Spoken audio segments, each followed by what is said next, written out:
તો આ તરફ વાત કરીએ ભાવનગરની. ભાવનગર જિલ્લામાં ધોધમાર વરસાદ. મહુવામાં 3 ઇંચથી વધુ વરસાદ ખાબક્યો. મહુવામાં ગાર્ડન રોડ શાક માર્કેટ વિસ્તારમાં ભરાયા પાણી. નવા ઝાપા ખારચાપા વિસ્તારમાં ભરાયા પાણી. બપોરે 2 વાગ્યાથી સાંજના 6 વાગ્યા સુધીમાં 3 ઇંચથી વધુ વરસાદ જોવા મળ્યો. 3 ઇંચ વરસાદમાં જ ભાવનગર શહેરમાં વરસાદી પાણી ભરાવાની સમસ્યા જોવા મળી. વધુ માહિતી સાથે સંવાદદાતા પાર્થ જોડાઈ ચૂક્યા છે. જે પાર્થ, કયા વિસ્તારમાં 3 ઇંચ વરસાદમાં જ વરસાદી પાણી જોવા મળ્યા?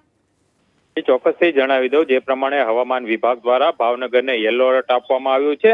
હાલ જો વાત કરવામાં આવે ભાવનગર જિલ્લાની, તો મહુવા તાલુકા અને ગ્રામ્ય પંથકની અંદર વરસાદનું જોરદાર આગમન થયું છે. બપોરના 2 વાગ્યાથી 5 વાગ્યા સુધીમાં 3 ઇંચથી વધુ વરસાદ છે તે નોંધાયો છે, જેના કારણે શહેરના મોટાભાગના વિસ્તારોની અંદર વરસાદના પાણી છે તે એકઠા થયા છે. અનેક વાહનો પણ પાણીની અંદર ગરકાવ જોવા મળી રહ્યા છે. એ પ્રમાણે મહુવા નગરપાલિકા પાસે પાણીના નિકાલ માટે કોઈ વ્યવસ્થા ન હોવાના કારણે લોકોને ભારે મુશ્કેલી પડી રહી છે. આ સાથે જે વાહન ચાલકો હોય તેમને પણ ભારે મુશ્કેલી પડી રહી છે. જો ગ્રામ્ય કક્ષાની વાત કરવામાં આવે તો મોટા કુટાવડા, શિવેન્દ્રનગર, દુધાળા તેમજ તલગાજરડા, ભાદરોડ સહિતના જે ગ્રામ્ય પંથકના વિસ્તારો આવેલા છે કે જ્યાં હાલ મેઘરાજા વરસી રહ્યા છે, અને આ સાથે જે શહેરના વિસ્તાર આવેલો છે કે જ્યાં વરસાદી પાણી ભરાતા લોકોને ભારે હાલાકીનો સામનો કરવો પડી શકે છે. જી પાર્થ, આ પાણી કેટલો સમયમાં ઓસરી શકે તેમ છે? કારણ કે હવે લોકોને ઓફિસથી ઘરે જવાનો સમય 6 વાગ્યાનો સમય થવા આવશે, તો હજુ પણ આ કેટલા સમયમાં પાણી ઓસરી શકે તેમ છે?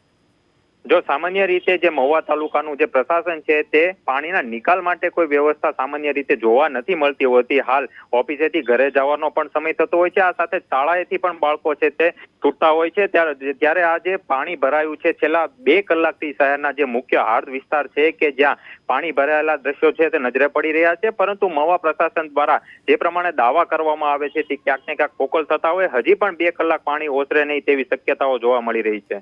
જી પાર્થ, આપ અમારી સાથે જોડાયા તે બદલ આપનો આભાર. તો બપોરના 2 વાગ્યાથી લઈ અત્યાર સુધીમાં 3 ઇંચ સુધીનો વરસાદ ખાબકી ચૂક્યો છે. ભાવનગર જિલ્લામાં ધોધમાર વરસાદ અને 3 ઇંચ વરસાદમાં જ અલગ અલગ સ્થળો પર વરસાદી પાણી ભરાવાની સમસ્યા જોવા મળી.